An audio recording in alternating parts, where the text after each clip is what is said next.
Cody Fleming is the man who leads the brigade. It's going down. This is Rasslin Rage. We'll do it now. This is Rasslin Rage. Scream it out loud. This is Rasslin Rage. Cody Fleming is the man who leads the brigade.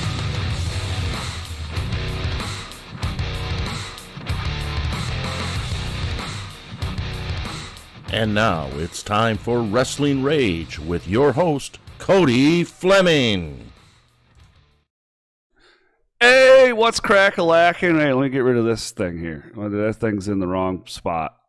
There we go. Move that. There we go. Okay. Anyways, what's happening? How's everybody doing? Welcome to the Rasslin Rage YouTube channel. I should say welcome back because yesterday we did like 3 episodes of MI Dub. We're going to be changing the channel up a little bit, but that's for another time.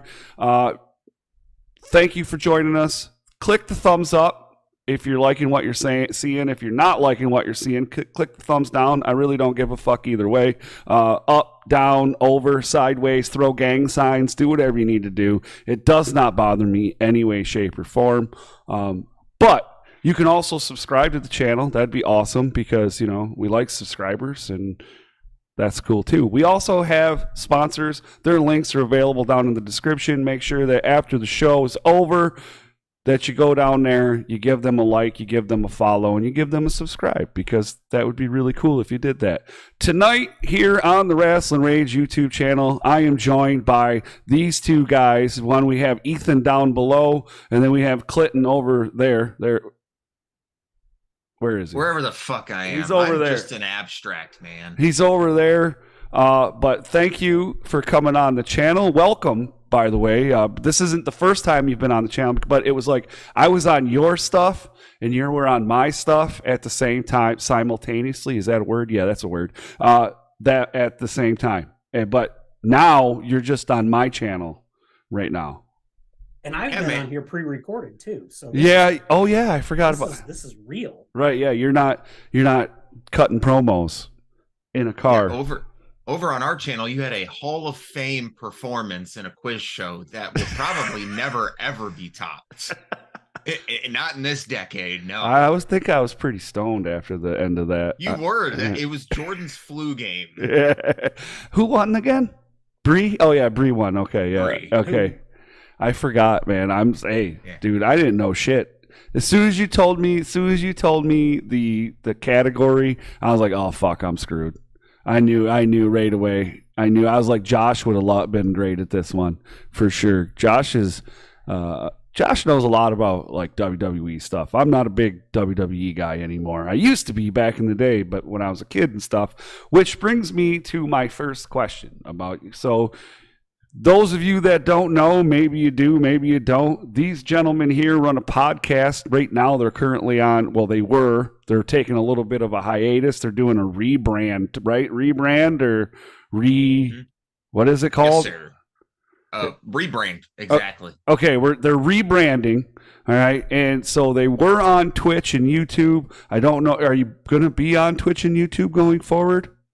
Yeah, definitely okay. YouTube. We don't know how long we'll be on. Definitely Twitch. YouTube. Okay. The Twitch thing is up in the air right now. We're gonna play that as well. Okay, I was a Twitch guy for a while too, and just wasn't my thing. I get it, but everybody each to their own. But so these guys are from On a Forklift podcast, and they're on Twitch and YouTube, and they talk about. Well, they talk about fucking everything is what they talk about. They talk about way more shit than I talk about. I can tell you that. I do not talk about the feds that much, right? And you guys do talk about the feds. But not only do they talk about the feds, but they also talk about Japan and, other things that are going on throughout the entire world in professional wrestling. But they also, the one thing that we do have in common is that they are very interested in Michigan independent wrestling, even so much so that they're now doing, broadcasting and commentary over for Metro Pro Wrestling, which they did Saturday last week, right? Mm-hmm. Yep. So last week, Saturday, and that's on their YouTube channel. You can check that out on there, and that's 3-4 hours long, which is, the whole thing, man. What, 10 matches, right? 10 matches it was? Yeah, it was 10. We have 9. We had no pre-show. Oh, okay. All right. Well. Oh yeah, we didn't stream the pre-show this time. Okay. Well, fair enough, but it happened. and you did it, which is awesome. What do we got here? Hold on, I'm looking. Hey, says Metal Girl. Hey, what's up? How you doing? So let's talk about the podcast first, and then we'll kind of go into some wrestling and some other shit. But obviously it's the Buff Bagwell or his wife on a forklift. That's what the premise is, right? That's where the His name mother. his mother, and that's where it comes from, right? Mm-hmm. Which you guys have interviewed Buff Bagwell. Yes. Yeah, shockingly. He's actually a really nice guy. He's a really nice, down to earth guy, dude. So I mean, Very funny. yeah, I met him a couple times up where I live. My somebody I know booked him a couple times, and he was a pretty cool guy. I talked to him a long time at a show, like for an hour or two, just about like NWO and all that shit, dude. It was really cool. But so, anyways, what got you guys into the podcasting aspect of wrestling? We were talking about it for years because I've known Ethan. How long? 7, 8 years now. How long ago was it when I was hitting on your wife in the family video? 9 years. 9 years. Whoa, back up. Yeah. All right, so now this is what I love about doing these shows, because we find out stories. And so let me get this correct. Did I just hear this? You were hitting on his wife. His now wife. Okay, so were they together at the time? Oh, yeah. Okay. So you were hitting on his girlfriend at that time, who is now his wife. And this is how you two met? Yeah. Oh, she Jesus. introduced us. Oh, Jesus. Yeah, so what it was, every Tuesday, new movies would come out. She worked at Family Video at the time. She was an assistant manager. And Clinton would like to go in there and get the voodoo codes. So he would go in there and chat her up for the voodoo codes. Yes. Well, she noticed that he was like, had the wrestling stuff on, and she's like, oh, my boyfriend kind of likes that stuff, yada, yada, yada. They got to talking. Clinton's girlfriend at the time was actually one of my good friends from high school. So in a weird way, we had never, crossed paths, but at some point, we knew a lot of the same people, and we just never knew each other. So then when we started hanging out, I was very familiar with his girlfriend, just from going to high school for 4 years with her. And then he knew my wife through, they went to high school, but never knew each other. And then him working at FamVid and getting voodoo codes and stuff. Yes, because Family Video wouldn't do anything with the digital codes that came in the movies they were renting. So I have a digital movie collection of 700 movies from the time Family Video was open. Damn, bro. Yeah. You are, what's that called? I don't know. You crazy? I don't know. Kleptomaniac is the word you're looking for. Okay. With digital movies. You asked. Klepto would be just taking without asking. Yeah, but there was over the counter. There was that phase where my parents wouldn't let me buy the music I wanted, so I was in Target stealing fucking CDs every other week. We don't condone theft. No, it is corporate. Hold on. We do not condone stealing on the Rasslin Rage YouTube channel, and we do not approve or deny the statements made by Clinton. Okay, thank you. But in the long run, we started hanging out. I broke up with that girl, and I got Sam and Ethan in that breakup. So him and I just started hanging out every week. We were at his house every Monday watching Raw. We always just spouted out the idea, and it was CM Punk coming back. It was right after I think it was All Out 2021. He hit me up, and he was just like, let's fucking do this tonight. So we loaded up Discord. I fucking threw it on OBS, and we sat there and we talked about All Out for an hour and a half, and that was the start. All right. So you guys started on Discord then? Yep. Fair enough. Before moving to StreamYard. Okay. Nothing wrong with that, though.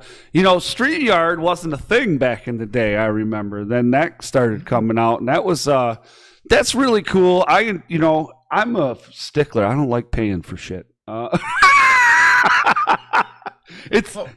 I pay for a bunch of other shit. That's what sucks. You know what I'm saying? So it's I get it. I understand. But StreamYard's nice. I because I was on your guys' shit. You know what I'm saying? And when I say shit, I don't mean that in a negative way. It's just the way I talk. Just FYI. You're the same as us, man. Okay. So, when I was on your shit, I was really liking it. That's why I asked you about it, dude. You know, but because it makes it a lot more simpler, right? Because Yes. OBS has got so much, like, there's a lot of bullshit you got to do some intricate bullshit, and with StreamYard, you don't have to do that. It's really easy, very well user friendly. So that's some good shit. And I'm high every show, and it gets worse throughout the show. So I Wow. need ease of use. Well, yeah, if you don't get That- high, there's something wrong. I'm more than willing to pay the $25 a month for StreamYard for the fact that I ain't got to do much. I got to click a few things, click live, and we're good to go. Right. Lets me bring up the user comments, because that's the thing we're big on, is interacting with every Right. viewer that pops in. Yeah, see, we do our best to do that.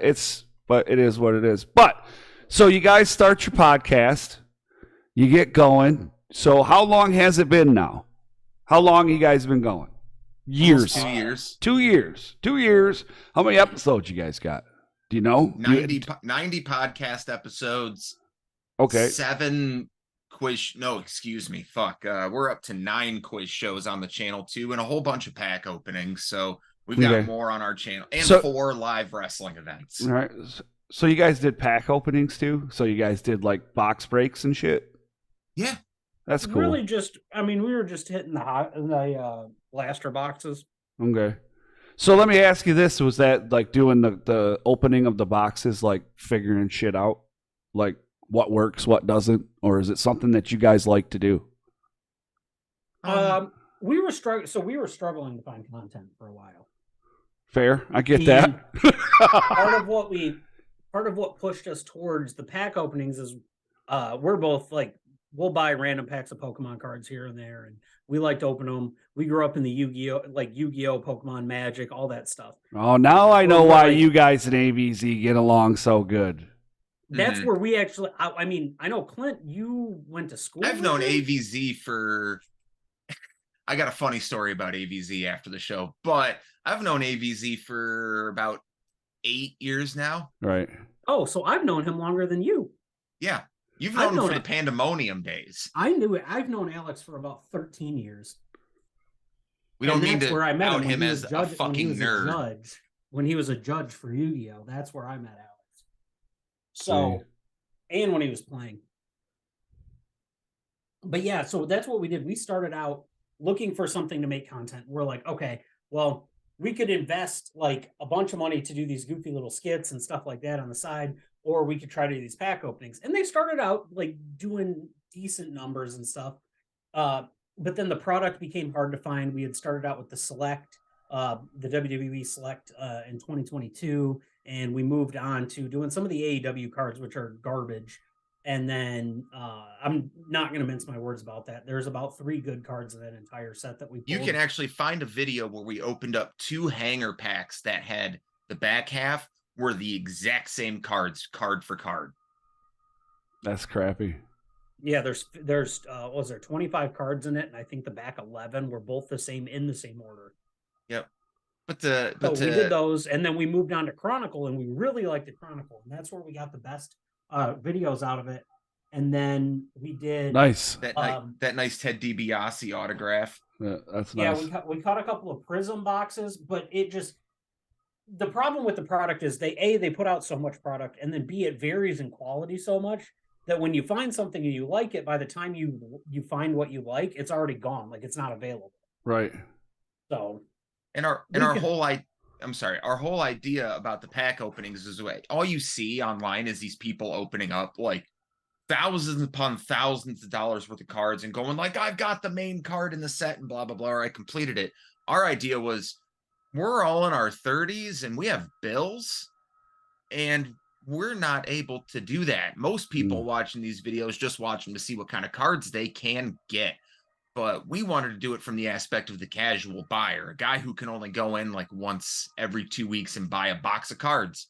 Yeah. And to Ethan's point, yeah, like every month there seemed to be a new set coming out.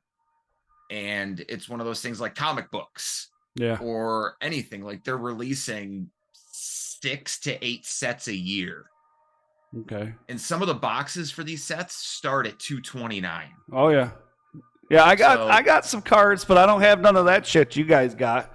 I got some shit. I got the old WWE Legend cards that came out with a few years ago. I don't know. It was a while ago. I think it was before COVID. Like, this was our most expensive box we did. We did this for a live opening, and this was $70 for 2 packs. Yikes. Yeah, but I will say, for what it's worth, that one, we were very happy with the results of that pack pull. Oh yeah, where is that? It came with the Johnny Gargano NXT Takeover 25 Mad autograph card. Nice. Johnny Gargano. He's a nice guy. Met him one time. That's another thing. We're just fucking nerds. Like you said at the beginning, we Right. talk about a lot of shit on the channel. We're a wrestling podcast by name, if we're being honest with you. All right. Well, yeah. Okay, so that leads me to another question, and this is, I'm just flying by the seat of my fucking pants here. I don't have shit written down, but so collecting. I'm a collector. I collect. I'm not a big card collector. I used to be a big baseball card collector when I was a kid. I still have a bunch of cards. I had my basement flooded and took out a bunch of shit, so that sucked. But I still have a bunch of cards. But I also have wrestling cards, but I mostly signature cards, right? Mm-hmm. But I'm also a huge collector of figures, and a lot of people don't. A lot of people do know this, but I'm a big. I don't have them all yet, but I have Hasbro's, I have LJNs, I have Hasbro's still in the box, not open. You know, I don't have any LJNs unopened. And then I have WWE Elite figures. You know, I got a lot of signatures, 8x10 wrestler signatures. I used to have a thing for getting like the fucking WWE Elites or their Hall of Fame figures signed if I met them. Like, do you guys collect other wrestling shit or just the cards? Like right down there is the AEW figures. My goal with those was to find every variation of the championship belts. Okay, that's a collector. I get that one. Yeah, so like the tag titles are with the FTR figures, TNT with Darby, World Championship with Moxley. I think the only 2 championships I'm missing at this point are the TBS and the trios, because I don't think they've released the trios yet. Okay. All right. Fair enough. Oh, and the All Atlantic, because they haven't done the All Atlantic. Is that what you collect? I got Funkos. Is that what you collect, or Funkos? Yeah, a little bit. Those things are so fucking addicting. I had to sell the whole collection. I've got like 300 or something in the Holy fuck! I didn't have that many. He's got 2 full bookcases full of them. Like they're not all wrestling. Most of mine are Dragon Ball Z. Well, you know how Golden Girls. You know how mine started? Doctor Who. Yeah, dude, you and my brother would get along so much. I love Doctor Who. I haven't watched a lot of the new shit recently, but I was a big fan of Doctor Who. You know, like the re-release, and from 9 on, or what was it? Yeah, it was. Yeah. Yeah, it was 9. Yeah. It was Eccleston. Yeah. All right. So 9 on, and I'm total 10 is my favorite. Okay, and so I don't know what it was. I seen them and I'm like, oh, that's cool, and I got them, and then I seen there were more, and I got that one, and I got this one, and then I got that one, and then I got a TARDIS, and then I just got going, and then I was like, oh, I want this one, and then I got more, and I got more, and I got more, and I got more. And I had too many, and then it was like, well, I'm broke, and I was like, fuck it, I'm selling all my pops. So I sold all my pops, and then I paid for Christmas. Yeah, it works. You see, I don't have the addiction to them. If I'm being honest, all the ones with the exception of the 4, the Young Bucks, Kenny Omega, and Cody, you see, they've all been bought for me. All right. See, those ones I don't have. I do have wrestling pops. I will say that. Mm-hmm. I have the Iron Sheik, the Chase Iron Sheik. R.I.P. buddy. Yeah. Fuck right? Hulk Hogan. All right. So I do have that one, but I have a couple other wrestling ones too that I probably won't never get. Like I have Ric Flair when they came out with, what was it, 2K, whatever. I can't remember which one it was. They came out with one, and it was you got his pop. Ric Flair was 2018, something like that. Yeah, and then 2017 I have, and that was the NXT one because I got the Finn Balor figure from that. Right. Well, and then you got a sequin from Ric Flair. My favorite one is the John Cena Amazon one where he's clear, so you can't see him. I was Mhm. hoping that when they announced this, it would have the figure on the box and then nothing in it. That would have been great. That would have been the best thing to do. Well, they did. So do you remember that episode of the Brady Bunch where was it Jan has the imaginary boyfriend? Oh, fuck. I don't remember, dude. So there's an episode of the Ethan. Brady Bunch. One of the girls has an imaginary boyfriend. They sell a 2-pack within the box, and it's got her, and then it's got the name of the imaginary boyfriend on there, and the other part of the box is empty. Oh, okay. Yeah, that's cool. So it's legitimately just a 2-pack box, and they sold it for the price of a single, but then the Razor figure as well, because it's just It's Razor Ramon. yeah. You don't have to explain that. I have Scott Hall, Kevin Nash on the Elite 2-pack for the fucking Outsiders signed. So Yeah. I've got Kevin and Sammy's Elite figures. yeah. Yeah, but the WWE ones, they don't intrigue me. There was the John Cena like Celebrations edition I saw that I wanted. That was really about it. The AEW ones though look good as fuck. But Yeah. other than that, like fucking art books and video games. All right. That's about it for collecting anymore. I'm big into the signatures. You know, I always like to get a signature 8x10 or a figure if they have one. You know, Yeah, because I I didn't. like when people make the custom pops for like local guys. Chuck Stein has a really fucking cool custom pop that somebody did for him. Giuseppe does them. Yeah, it was his is like perfect to a T. if he happens to be listening, if you can make some on a forklift pops, I would. Joke's on you, buddy. I already got one of me. You are Otis. That's hilarious. Okay. I bought him that one for his birthday. So you guys, you do a podcast, right? You do some shit. Obviously, most of us smoke weed, but that's not really a relevant question. But I do want to know. It's observation. It's more of an observation. So going back to the how old? First of all, how old are you, Clinton? 33. Okay, Ethan. 32. Okay, so I got about 10 years on y'all. All right. So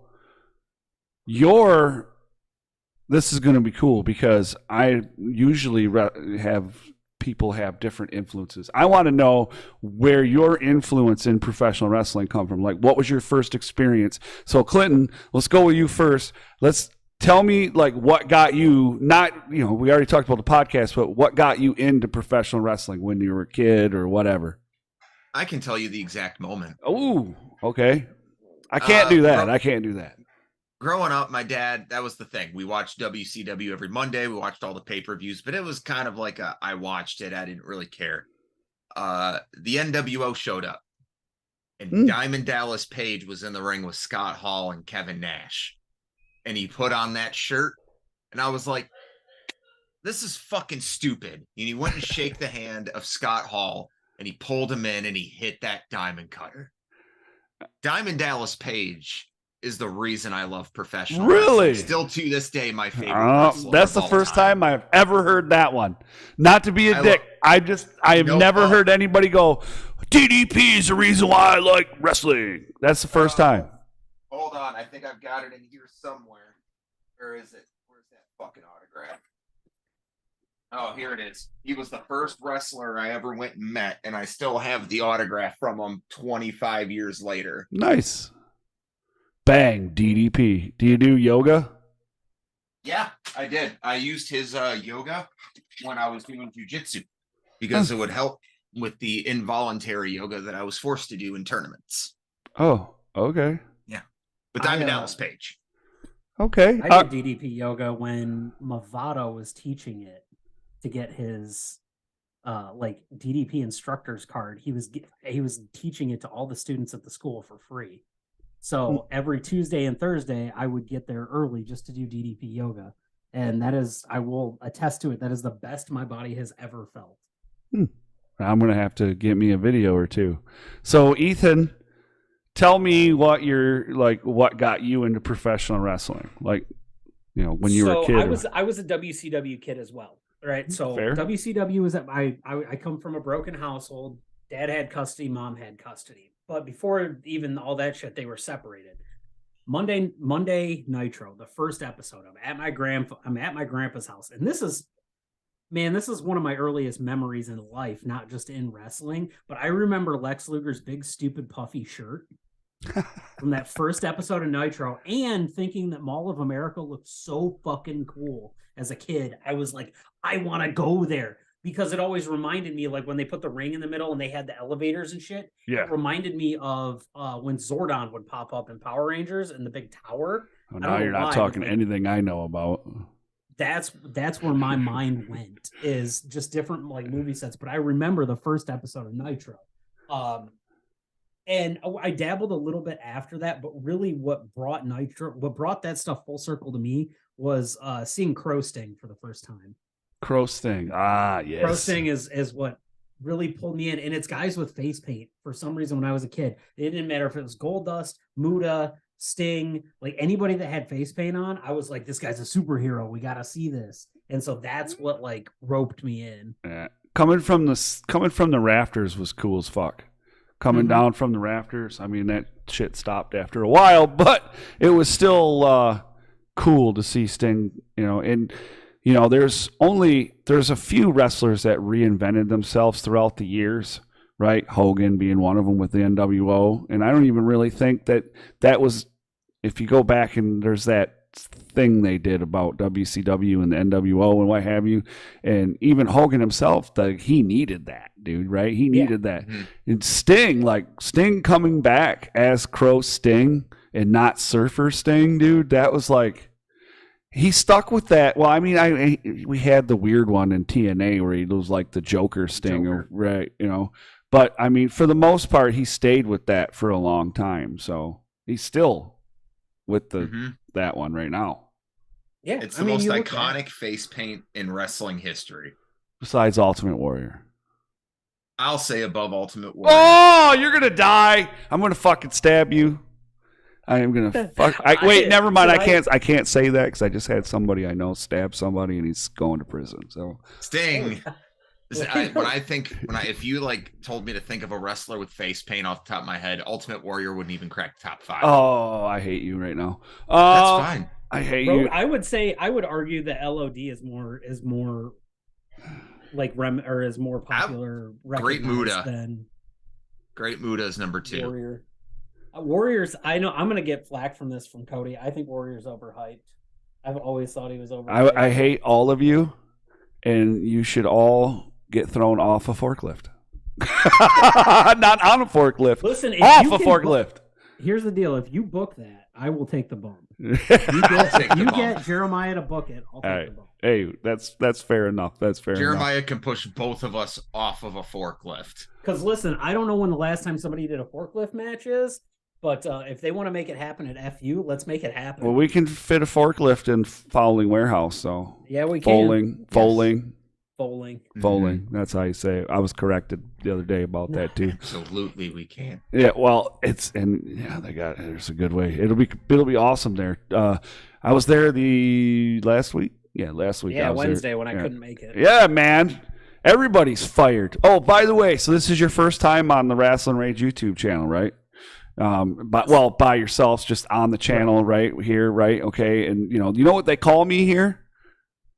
They call me the boss. That's what they call me. They call me the boss. So you have been officially fired for your first time. You're fired. Yes. All right. Now I fired you back. Okay. So second time I've been fired in wrestling. Let's go. That was great. So now you guys, we know your history and how you got involved. Now, Ethan, I do talk about you a little bit here, individualize you. I'm going to pick on you. Not really pick on you. But you are actually a trained professional wrestler. Not a lot of people really know that about you. I didn't know that about you not too long ago. Tell me a little bit about that. So back in 2017, I went through the training at House of Truth and completed it. And I was in there, I would say I had a pretty good class. I think current still active members would be Kevin Calloway of The Purge and pretty awesome dude. One The Problem, Isaiah Broner. Oh. So Yeah, that's and so shortly after that, I was playing beer league hockey. We were coming up. It was the championship game, and I was kind of at that point where I'm like, look, I'm going to get through this season, and then I'm going to start focusing more on wrestling because beer league hockey, I played Friday nights. I didn't want to give up on my team in the middle of it, but most shows run on Friday nights, Right. or Saturdays, and so we go to play the championship game. I end up getting injured during the game, messed up both of my knees, took some time off because I thought they were going to heal quicker. Honestly, it took almost 2 years for them to really get back into shape. That was near the end of 2019. At that point, my daughter was born. She was only about 6 months old, and I was like, do I really get back into this? So I tossed around the idea, talked to my wife a little bit about it, had the thought process to go through with it, and then boom, pandemic hits. So like that comes around, March. Basically, independent wrestling gets shut down at that point, and it's awful for everybody. And then so a while, it took a while to get back into it. And then I think it was the March, was it the March FU show? I finally March said, you know what? Tagness. Yeah, March Tagness. That was it. I finally said, you know what? No, I'm doing this. I'm getting back. I'm gonna go back to training. I'm gonna do this. It's been a little slow. It's not exactly on the pace that I want to. I'm realizing that at 26, I was able to do a lot more than I am at 32. So I'm kind of having to reinvent the wheel, I guess, body wise and figuring all that stuff out. But it'll get there. I'm going to get there. I'm going to get back to doing it. It's going to happen at some point. I don't think I want to go full time. I think more of a manager / wrestler role. I'd like to work with like a younger guy who needs a mouthpiece. More so, and kind of, let them take the heat or I'll take the heat or whatever. I don't mind getting beat up. And then, let them get the shine, help them get along in their life. I know I'm not in this to make money. I'm not in this for grandeur or to become a legend or anything. But if I can help some kid make it, that's where I want to be. For sure. That's not a bad idea in at all. So you get trained, and now here you are. You got a podcast, and you said you're getting back in there, and it's not as fast as you'd like it. You say, Yeah. What's is it you're older now, or is it what is it? Is it you're So I think it's a combination of things. So it's a little bit that I'm older, but I don't want to say that that's a negative. It's almost a positive because I'm able to kind of slow things down. The first time I did it, I was like, I want to get in there. I want to be like the Young Bucks. I want to be like people I'm not going to mention because they've gotten canceled at this point. But like, I wanted to be like the flippy guy and do this and do that. And yeah. I was like, oh, I'm right in that realm, 5'9", 170 pounds. I weigh considerably more than that now, but I'm still the same height. And I'm looking at it going, all right, so what are some of my other inspirations? Let's tone this stuff down. Let's watch a lot of Four Horsemen stuff.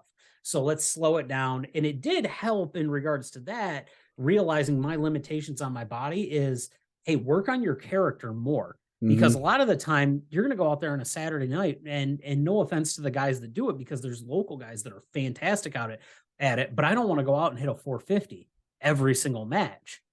Could I? Yeah, I'm probably going to botch it, end up on Botchamania, be a legend for about 2 minutes. But like, all we need, man, just that one fucking fuck up, man, and we're going to be famous. But I looked at some of the people right now that are huge in the feds, and what are they most popular for? You got guys like Danhausen, who went to the same school.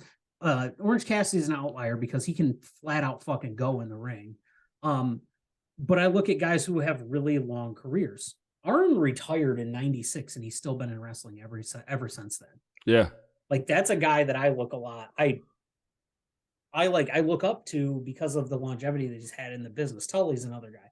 Dudes like that have been around for so long. So I'm like, okay, I got to rethink on my process. How am I going to do this? Am I going to build the character? That's where you got the Hoochie Daddy character, which is like pulling the curtain back so far from who I really am. And I did that because I wanted a challenge to like give me a challenge in regards to that. If I'm not going to be able to challenge my body, let me challenge my mind and myself on the mic. Let me challenge the vocal skills.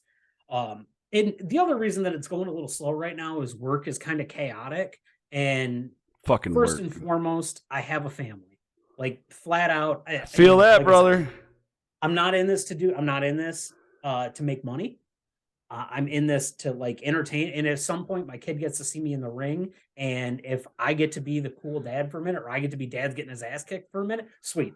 That's all I want. Right. That's all I want. I want her to have memories, regardless of what it is, of like, this is entertaining to her. Right. So there's nothing wrong with that. Nothing wrong with that at all. It sounds like a good time. So you guys are rebranding the channel, and I mean, don't give me nothing. You know, I don't want to know nothing. But you guys are going to come back, and I have to assume there are some surprises in store for your viewers, right? We're pretty upfront with all of our viewers about what we're going to do. We've already let everyone know we've changed our theme. It's no longer Maven's theme. We're going to be using a local artist. Mark Steepleton is a music artist I actually look up to. He comes to my work quite often. Him and I have very long conversations about music and wrestling, and we've kind of shared the same passions. And his music's really good. And he was just like, yo, if you want to use one of my songs for any of your things, go for it. And I heard one of his songs. I was like, this is it. This is our new theme. I sent it to Ethan. He loved it. I was like, cool. So our new theme is Reason 9's Gloom Phase. A local artist in Michigan. That's our whole thing, is we want to be Michigan. It's fair. So a big focus of our stuff, and this is to, you know, not to butter your bread or talk you up or whatnot, but we do look up to you as an inspiration and what you've been able to do in He this does. scene. And fuck off, Clint. And we want to be able to, like, you have. Hey, wait a minute. You told me you loved me once. I love you. Yeah, you told me that. You told me. It doesn't mean I look up to people I love. I look down to people I love. No, that's what it was. You said you wanted to be just like me. That's what it was. No, I want to be just like Pepper from fucking. No, you said there's like 3 people you want to be like, and there was 2, and then you were like, and then Cody. Yeah, you're fucking talking out your ass. Bullshit. Ethan, what were you saying? Bullshit, dude. Ethan, you're Bullshit. talking out your ass. Me? Yeah, you're always talking out your ass. Go. You were saying. So anyway, no. So you've got a great coverage in the market, and if there's a spot for us to fill in, you know, a little bit of the cracks here and there without sacrificing some of the moral obligations, which we've touched base on recently. That's what we want to do now. No, I'm not getting into that. We're not doing that. Long story short, a lot of what we're going to be doing is we're going to still be the same fuckos that you get every Thursday night. The time slot's not changing. The music's changing. I'm going to change up the shit behind me, make it a little more palatable for everybody. The other thing that we want to focus on heavily is, and as Cody, as you know this, there's a plethora of talent in this area, but Detroit has always been looked at as a bubble, not really something that people break out of. And we want to be part of the reason that people get outside views. There's tag teams, there's individuals, there's everything. Like I'm going through and working on setting up interviews with stuff right now. And one of them, I haven't been able to set it up yet. I know that we're going to do it. We just don't know what day it is. The guys from Grim Reality. I think those dudes are an absolute fucking powerhouse, and they need to get out of this area, not because I want to see them leave this area, but I want other people to see them. For sure. Because they are just absolute fucking monsters. And that's something that, like, this is what we have to offer. It's not what you think it is. It's not just like 1 or 2 guys that are good. You know, it's not your Adam Wick and your Jason Hotch that are just really good, or your Jack Price. No, there's so much good stuff here that it needs more eyes on it. And if we can be a reason that people get eyes on something, then that's goal. You know what? Mission succeeded. Yeah, absolutely. Absolutely. And that's the whole reason why Rasslin Rage exists. It's the whole reason why Michigan Independent Weekly exists, is that right there, is because there's people in this state that don't even know there's independent wrestling. You know what I mean? Like, there was not you, but there's a time where certain people that go to independent wrestling now didn't know it was there, and somebody told them. And if the more people that are talking about it, the better that is, because that's more eyes that are going to make it there, right? You know what I'm saying? And some people have a better understanding of that than others, and That's good that you guys are going to do that. I'm happy. And maybe, we can work together on some shit if you reach out and let me know what if we got the time. Oh, you got the time. Oh, Fucking don't listen to him. now you're trying to big time me. He's trying to fucking big time me. Is what he's doing. Gaslight's the word you're looking for. No, now in the business that's called big time. You're big timing. You're big timing me. Ethan would agree. I got a lot of shit to do. I've got a yeah. We're not going to bring that up. There was enough of that already over the weekend, so we're not going to bring that up. No. I said that a lot this weekend. But at the end of the day, the reason that we're sitting here and that you're sitting here is because of independent wrestling. For sure. We started out as a Fed thing, but there's 9,000 podcasts that talk about Fed stuff.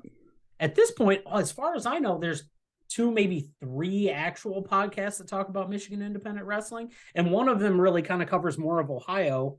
And I don't know if you're friends with them, so I don't really want to mention them. But at this point, I know you can't talk about everything and we can't talk about everything. And one thing that you do is the results and the coverage of that stuff and getting that stuff, whether it's from Leonard or Rivera or whoever it is that's sending you that stuff. I think what's really cool about that is if you follow MIDub, which go follow MIDub. If you're watching this page, why the fuck aren't you anyway? People are weird. But if you're watching that or if you're following that stuff, you can kind of start to tell who's on win streaks, even in different promotions. And those are people that have names that maybe you should pay attention to those people coming up, or just somebody who's hitting everything. There's a lot of green kids out there right now that are going to be huge in 2 years. For sure. And I think that's fucking awesome. I mean, you did something really cool this year. You did the awards. This is the 3rd year we've done that now. Did it feel bigger this year to you? Yeah. Well, it feels bigger on your own podcast. But it's okay. Every year it gets bigger. Same thing with Indie Idol. You know what I'm saying? Indie Idol gets bigger and bigger every year. People know more about Indie Idol than they know about Rasslin Rage. There's nothing wrong with that because I like that. I mean, Indie Idol is fucking awesome, dude. And this year was the best year of Indie Idol. I had a blast doing it. I have half-assed. I mean, I don't know if it's. Can I announce that I'm gonna? I don't give a fuck what you do. If it's open to me, I'm coming for Road Rash's title. I got to come after Nick. I got really good critiques, and I got some nods from some people I didn't realize were watching. So I'm happy with that. That's the thing. Some people just don't realize how many people are actually watching. It's and I never really thought it would. When you do something, you never really think it's going to get as big as it does, and then it does, and then you're like, oh, fuck, whoa. The best way for me to explain it is when I started karate. When I walked out onto that floor as a white belt, I never once, I always doubted myself ever getting to black belt, right? And, there's this point when you're doing karate that you just are like, I'm not going to do it. I'm never going to make it. I'm never going to, and then you do, right? So Indie Idol, I'm the first year was kind of rough. Second year was a little bit better. Third year, even better. I just, there's kinks to work out. There's definitely kinks to work out. It's just, how do I work those kinks out? And I'm working on it, and it ain't easy.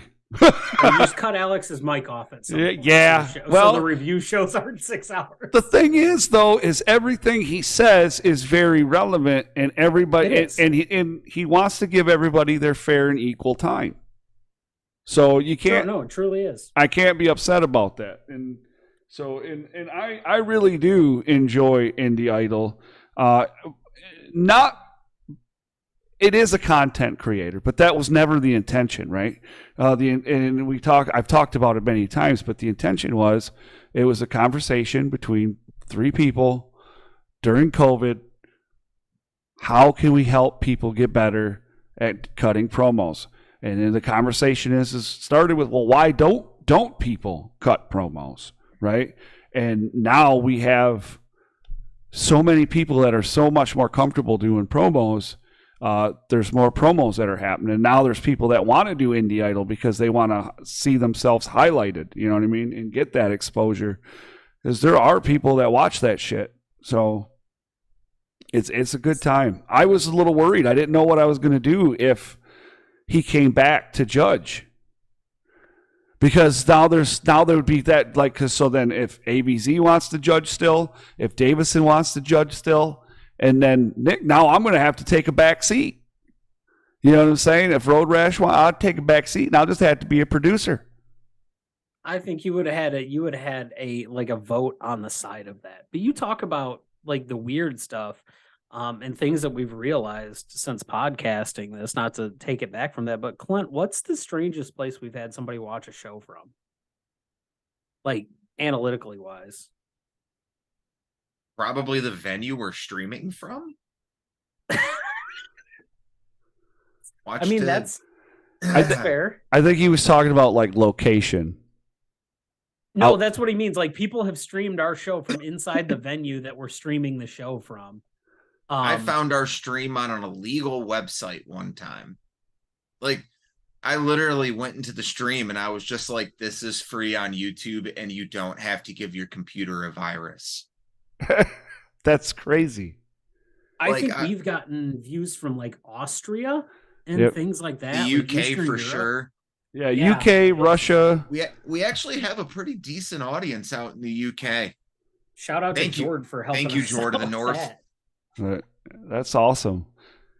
So you guys are rebranding, coming back, doing some more Michigan shit. Anything else you guys got on the horizon? Obviously, you said you're going to do some interviews. We have towards November. I know that's a ways away, but it's a good thing to get the thing started now. We'll be doing our extra live stream again for the Beaumont Children's Hospital to raise money for, the kids to have a Christmas. We'll be doing that some weekend in November. We're not sure yet. November, something earlier than that. Regardless, we're going to do it again, but it's going to be better planned. And it's going to be 16 hours of actually planned content. And hopefully this time I don't have a sinus infection and die.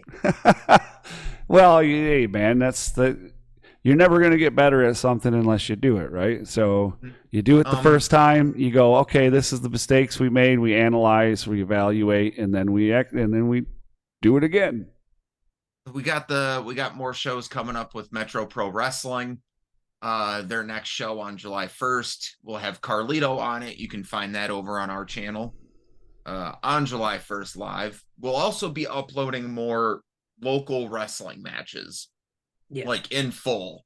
We're going to go to more shows and record some of these talents that need to be exposed. You can find their shit on our channel. You can find the exposed in the good way, by the way. I know it's the internet, it's 2023 and everybody's like, oh, they've been exposed. No, we mean exposure as in the good way of exposure. Yeah, you can already find certain shorts. We've started uploading shorts to our page of wrestlers. Other than that, just putting a little more work into making the product better for everyone else. Plus more content coming to the YouTube page. We don't know what yet, but I don't know. Him and I get creative sometimes.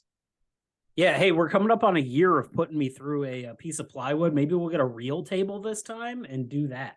We ain't got the budget for that. No, you're going to do superhuman shit? I mean, I guess technically that was kind of superhuman. That's what I'm asking. Like, whoop, whoop. They shield bombed me through a table. This is for all the juggalos and juggalettes. It was a half-inch piece of OSB, but yes. Did you go through it, Cam? Did you go through it? Yeah. Yep. It broke straight in half. Oh. And then he woke up and hit the signature line of "We love you, Judy." Yep. Had to. You always gotta get the catchphrase in there. I'll put that up as a short on our YouTube page tomorrow, so you can see Ethan going through a table. So go follow us and look forward to that tomorrow morning. You guys are nuts, man. I don't know. You're not really nuts. You're okay. You're all right. So I want to. Here's the deal I'll make real quick. On your show, I've been talking about this for about a year now. What, my show? Twitch, thank you. I appreciate that. No, just in general. That if we ever got to 50 subscribers, which is the paid thing on Twitch, I would let people powerbomb me through a table covered in Legos. All right. If we get, by the end of the year, if we can get to 1,000 on our YouTube page, I will let Ethan powerbomb me through a table covered in Legos. I say, You know what? Dean Hendricks might have that happen to him on July 7th at FU Wrestling's Oops All Bangers 2, without either one of us having to go through a table. I say we will be there for that show. We don't know. Jeremiah told us we have to be there for this one because we're going to be doing I know something. I have to be there. So listen. Yeah, we're bringing ladders. I want to one up you on that one. And if you really want to make it fucking worth it and you really want to get subscribers and shit, I say you get fucking powerbombed through a fucking table with Legos on it by Tommy Vendetta. If Tommy is up for it, oh, he'll fucking do it. I have no problem with that. You can cut this little clip. Tommy Vendetta, my friend. I know that we got to know each other this past Saturday. You're a lovely human being. You're my favorite psychopath. If I get to 1,000, if our channel gets to 1,000 subscribers on YouTube, will you powerbomb me through a table covered in Legos? So now what you got to do is you got to make a reel of you proposing to Tommy about doing that.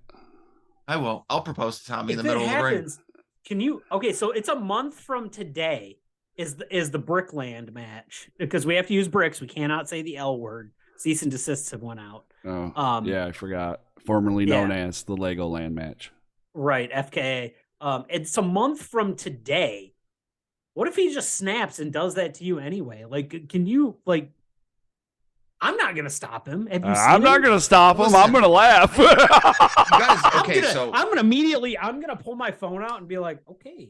Okay, so little known fact about me, I'm a former stunt man. So like anytime anyone ever approached me and was like, we want to do this to you, I'd have no problem with it. I'm also a former cage fighter and I studied Brazilian jiu-jitsu for a lot of years. So I don't have wrestling training, but I know how to take a bump. So what he's trying to tell us is he's a badass. What he's trying to tell us is I'm going to text somebody right now with the initials TV and be like, hey, you ever want to do this to a fan? Yeah, like honest to God, I'll propose it. If someone wants to snap one time and take out the guy on commentary, I'm down.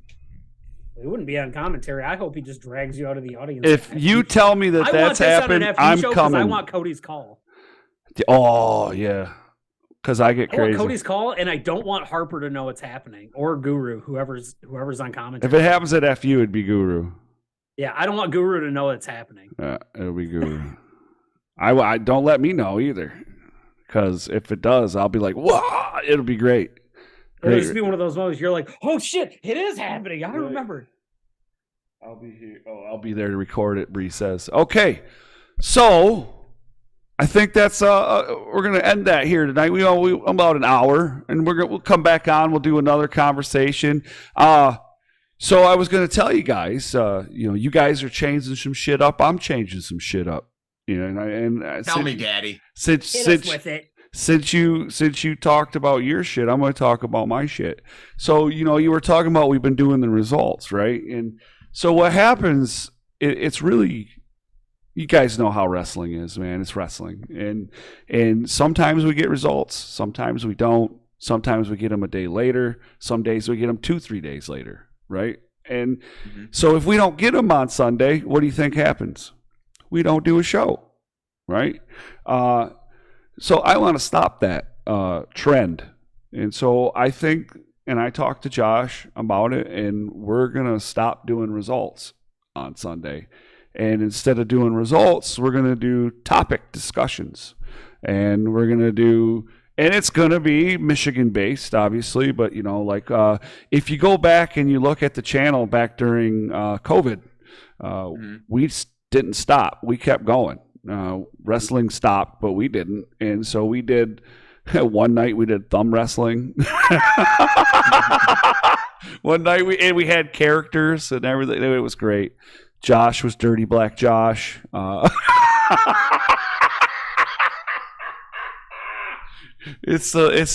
dude. It's a play on Dirty Black Assassin, right? You ever heard? You've seen Dirty Black Assassin, right? Got the hood on, and he wrestles in XICW sometimes. He comes from where was it? El Detroit, something like that. Yes. But, so, all right. But anyway, so we did that. We did like Rising Stars in Michigan, our favorite wrestling moments, shit like that. We're going to do some shit like that. I already got a few ideas rolled out. We'll do them live, because we're a live kind of guys. We don't like to record shit. We did record some shit for a while, and I'm like, I don't like doing this. I don't like doing all that fucking editing. Editing sucks. I disagree. I love editing. Well, do you want to edit our shit then? Because I sure in the fuck don't want to. I need that money. What do you think this is? This is wrestling. You're going to get a fucking hot dog and a handshake. I don't He like might hot get the dogs. handshake. You might get the hot dog I'll give you a half a hot dog and a fucking pocket lint. What do you mean? I fucking want $5. No, he wants it. He wants a pint of that fucking thousands of milligrams Harper ice cream. Right. No. Dude, what? Which one? There's Whichever one he's got that's that's got a secret ingredient. there's a bunch of them that had the secret ingredient. Oh, really? I didn't know that. Yeah, there's Dabskis, I think, which is That's a Schwartzky one. yeah, Shortsy, and then there's Jeremiah's, and then Right. Oh yeah, the 24 karat. and then there's the chocolate, and then Chocolate, bitch. the chocolate is my favorite. I can eat, dude. You got to be careful with chocolate because you just can't stop eating. He makes it, some brother. damn good. He makes some damn good ice cream. He does. He does. Mm. Yeah. So there's those ones, but you got to you got to be careful with how much of the chocolate you eat because if it's good and if you keep eating it, you're gonna be real fucked up. Yo, yeah, you'll blow out your asshole the next morning. Speaking from experience. Because you have lactose intolerance and you refuse to accept it. You're Trevor called me. He was like, I can hear you're having difficulties. I can hear you're having.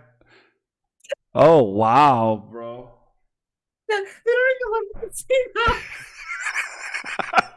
Oh, you lived in the same. Brother. Oh, No, oh, it's his brother. It's a sound guy. oh, okay, okay. That's fucking hilarious. That's one thing you'll find on our channel. We're not changing the dumb shit we say Mm. ever. And the abuse on Ethan will continue. Yeah. Why do we abuse Ethan? He deserves it. He knows. Wow, man. He knows. Ethan, Ask do you his really wife. deserve the abuse? When it comes from my wife, probably. I probably forgot something, didn't get her flowers one day, something like that. That It's I probably can all understand, the same. but do you deserve the abuse from Clinton is the question. Please, No, hold but on. He's on the other end of the computer. Lay so- down in my chair and tell me all about it. Tell me about the abuse. It all started when my dad left my mom. I wish my dad left my mom earlier in life. I wish he did too. I probably My wouldn't dad's be so cool. He'd fucked even up. better. Wow, man, this is getting real personal here. Oh, we keep it real 100% Well, all the time. I'm going to have to call my psychologist friend, Davison, and be like, hey, these guys need some help. We're the biggest fucking dorks in wrestling media. We can assure you that. I did want to talk, hey, listen, I know I was going to end it, but hold on. You reminded me of something. I want to talk about Okay. one more thing because I find you guys had some pretty interesting stories about, first of all, the interesting story about how y'all met. That was interesting. Yes. Okay. And now the story that I find very interesting is how you guys became friends with Jeremiah and For Us Wrestling, like how it all happened. I think it was fucking amazing that you almost got stabbed and by Jamie Eternal's machete. So Yes. who wants to tell that story? So I want to preference this by I was higher than I've been in a long time at that show. I was Giraffe having a pussy. blast. Yeah, higher than giraffe pussy is the way we refer it. Oh, wow. And I didn't even know the machete got kicked into me. I was just sitting there and I just went, huh. And then I just looked down and I look over and my friend Kevin is he was looking at Sam having a conversation. And I just see him make this face. I'm going to try to do this into the cam. Just.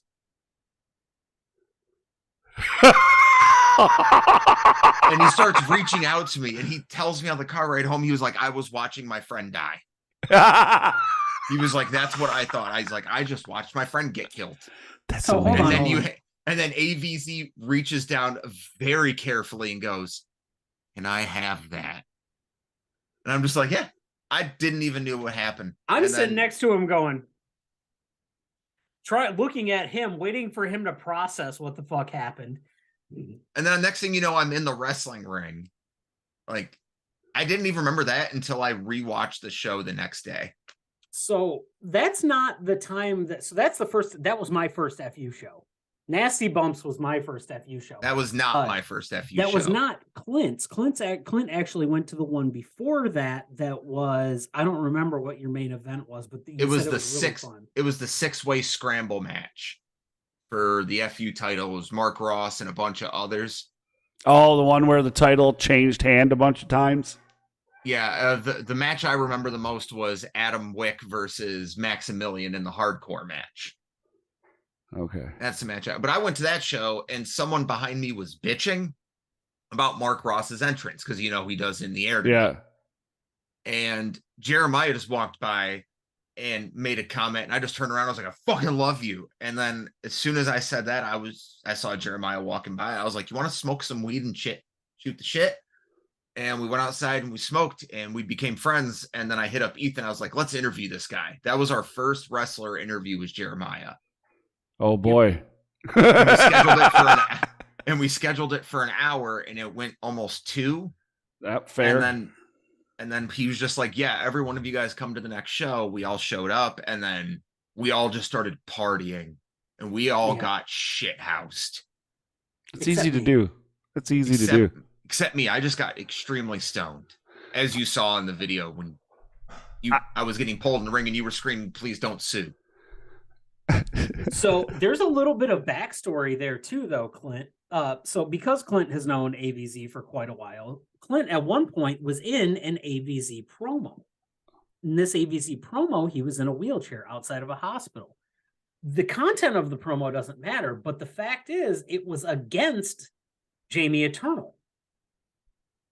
That he was currently he was in a promo, or he was in a contest, or he was in a whatever program against Jamie Eternal at the time that they filmed the promo. So then later on, I like to think that Jamie Eternal was like, well, I'm going to send you back to the hospital for helping AVZ against me. That's a fair statement. And I'm friends with all of those people. And Jamie Eternal is one of my favorite people, in case you didn't know. He's so nice. He's one of my favorite people. And you're just saying that because you don't want him to stab you. No, Yes. no, dude, No, Clinton. I know he's not going to stab you. Oh, yeah. Well, he may. You never know. I mean, well, yeah, he's a little one. I've actually got a story about that promo too, because that was so fucking funny filming that. It was me, AVZ, our friends Britt and Kevin. We were on our way to go see Poppy. And then he sees that hospital out of the corner of his eye driving, and he tells Britt to pull over. We go into the hospital to grab a wheelchair, and I'm wheeling him out of it. And right out of the corner of our eye, we see cops. And they're like 20 feet from us, and we're filming this promo. And the entire time, he was just like, my heart was racing. It made my anxiety worse, which made the promo better. And then we filmed the thing, and I'm walking out of shot. You can see the cop car at the end of the promo that we are walking towards as they're walking towards us. oh, man. And at that point, we're putting it away. We just had to film a wrestling promo by. And we got in the car and fucking left as quickly as we could. AVZ will cut a promo anywhere with anything. One of the most charismatic men in wrestling. Oh, yeah. He cut a promo in a gym with a dildo. I love him. He's the boyfriend. For Indie Idol. To win. Oh. I watched it. I'm going to call him a dildozer. So little known fact on this one, Cody, before I even filmed a single promo, I watched every single Indie Idol promo. Really? Yeah. Well, Because I wanted to know if I could use anything in them as throwbacks against my opponents. And the only person that I ended up being matched up with that had been on the show before until the Road Rash one was Fletch. And so I got to use it a little bit, but not really. And then the Road Rash one, when you guys were like old school territory promos, I was like, I don't need anything else. Let's do this. Right. And I felt like great about that because I'm like, this one, I feel like Road Rash and I did the absolute best promos for that specific. I agree. Like stipulation. It sucked So that you two did this. Like you both. It didn't suck, but it sucked for me as a judge because you both cut it as an old school promo, right? And you guys both did the throwback, and it was like, dude, I wish everybody would have did something like that. You know, I was so happy though, like because when results came out and it was like, hey man, you didn't make it, tough shit, like good job. That's not how it went, but whatever. No, it wasn't like that. So in my mind, I'm going, all right, tough shit. Like I'll get it, I'll get them next year, not a big deal. But I was glad because I didn't go into it and it wasn't a loss to like something that didn't fit the stipulation. I lost to the dude that did the stipulation better than I did, and I wasn't mad about it. I was like, dog, because I got a sense of nostalgia watching Road Rash's promo. I was like, this shit reminds me of old like NWA stuff that I used to watch as a kid, like taking my grandpa's tapes out of the garage and putting them in and watching people like Nick Bockwinkel cut promos. That's how I felt. And I was like, this is, if I got to lose, that's the guy I want to lose to. Like that was awesome. So, well, you know what, when it came down in the end, right. And it came down to the final 4 and then it came down to the final 2 and both of those guys have been all the way from the beginning, in first, second, and third. And, Jamie Eternal wants that fucking thing bad, really bad. Yeah. The whole time I have had a promo dialed up, and it did not matter the stipulation because I could change it. I had speaking of the wheelchair bit, I have an entire promo in my head for that bit. I have it. And see, I didn't know how you guys were doing the next round. I didn't know what system you were using for that. And that's why I called him out. And then Alex was like, hey man, don't call people out because you don't know who you're going to face. And I was like, okay, that's, you know what I mean? You know what I mean? You love your own voice so much. No, that's the Alex thing. You love your own voice so goddamn much. Yeah. I've walked into rooms where you're just talking to yourself just because you want to hear your own fucking voice. Yep, don't care. But that was one of those things. I'm like, here I am defending your goddamn honor, Clinton, and you can't even take a moment to just listen to me talk about it. No, you get it. You love your own voice. Yes, I love my own voice. Of course, I love my own voice. No, Richie Daddy loves his own voice. If I wasn't, I wouldn't be sitting here today talking to you about this. No, I'm going to the grave talking shit to you. It'll be my dying words. Will be talking shit to you. Right, and I'll still be talking after you're long dead because I have to give a eulogy for your lifeless, decrepit body laying in some casket that I spent bare minimum on. I probably will dig somebody else up to pull them out of the casket and use that for it because I, at the end of the day, am frugal. But I love that. I will dig somebody else up and use their casket and bury you in their casket. Do you see why I'm stoned? Because I'm frugal. Episode, Cody. Do you see why I eat an obscene amount of edibles and smoke an obscene amount of weed every episode? I'm just high because I like it. I'm just happy to be here. Right? Yeah. I'm high to tolerate these fuckos every week. Bro, you need to come live my life for a moment and come fucking deal with Danny and Josh. How about we flip one time? That's what we're going to do. One day you and I are going to flip fucking roles. Okay. It works. I know how to run StreamYard. I know how to burn people alive, so that's going to be my thing. And we're going to flip roles. You're going to have to deal with, well, you can use StreamYard for both. I don't give a fuck. And you do Josh and Dan. Well, just Josh. Actually, you guys will probably get along. So Never mind. Fuck it. We'll have Ethan on the Michigan. We'll have Ethan on Rasslin Rage, and I'll have Josh over on a forklift for an episode. Yeah. Well, that's the thing, though. Josh will be like, "Oh man, I like that show better," and then I won't have a host. We're just eventually, we're gonna have too many cohesive storylines to where people are gonna need to watch both shows to understand all the stories. Oh, that's a great idea, bro. Dude, you have just thought about the money. You got the money shot right there because I'm building the multiverse. Dude, that's the DC fucking shows on TV, like how you had to watch the fucking, like when they did the Flashpoint and you had to watch every fucking episode of every fucking DC thing that was on that fucking channel just so you could understand the goddamn story. I hated that, but it still, it made sense. But I only watched The Flash.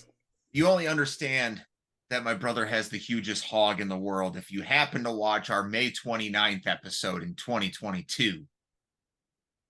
Very specific shit follows our show through its tenure. How do you okay, so this is what I need to understand is like, if you get so stoned, how do you fucking remember these little tidbits, dude? Who the fuck do you think edits all this shit? I have to sit. You want to know why I'm sick of hearing Ethan's voice? Because I have to edit all the videos down, and Ethan talks a lot. What are you editing your videos for if they're live?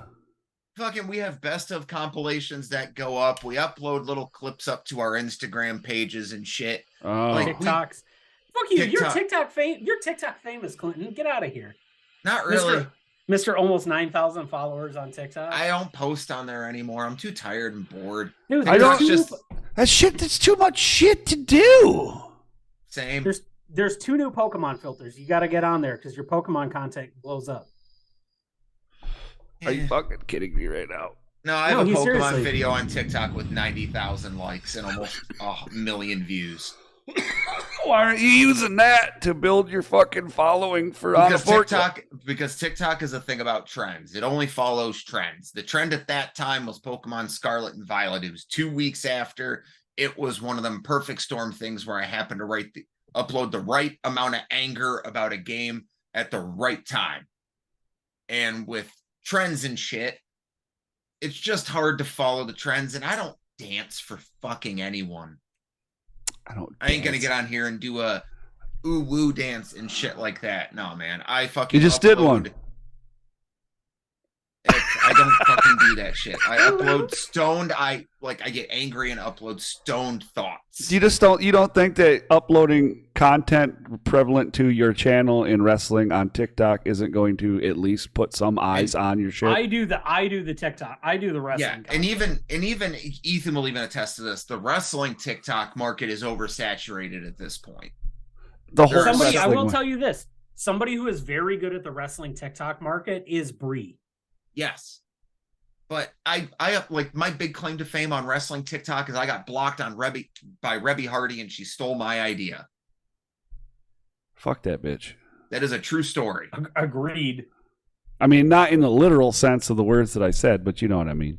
No. Disregard her existence, yes. Disrespectfully, fuck Rebby Hardy. Yeah. Fuck you, bitch. Because he did something, yeah. Anyway, long story short, Clinton has a relatively decent following when it comes to talking shit about Apple and then talking about Pokemon. Oh, fair. Okay. Are you like the fucking Italian guy bitching about people, but instead of bitching about people, you're bitching about Pokemon or something, or Apple? Yeah, I said that all Apple people who own 3 or more Apple products are in a cult. And that got me 55,000 likes and 500,000 views. Damn, brother. Some of the TikTok wrestling shit I've put up is got some views. Some of it didn't. Some of it did. It all depends on what they like. But Reels and then the fucking shit on YouTube, I did that too. You know what, dude? I'm getting to the point. I work so fucking much now, man. It's like I work 40, 48 hours a week, maybe 56, depending. And then fucking come home and do all the shit at home and then all that other stuff. It's a pain in the ass. Mm-hmm. Plus, you guys are broadcasting shows too. It's not just. Well, see, that's the thing. Like, it's doing for us is one thing. Chaos, we're just commentating. We're not broadcasting. You know, they're doing their thing. But it's. I don't know, man. It's a lot of work to keep up with all that shit. That's cool. Can I ask a question before we duck out on this? Chaos, yeah, I gotta duck out. Okay. Yeah, I'm sorry, guys. I gotta duck out. I gotta go to my girl's place, and we have plans. Well, fuck you. Having me. I know. I'm sorry. Well, we can end this there, Cody. We'll talk about this later. I have a question about Chaos for you later. Well, all right. I'll get out of here. You get the fuck out of here. You're asshole. Bye, everybody. He's a dick. Bye.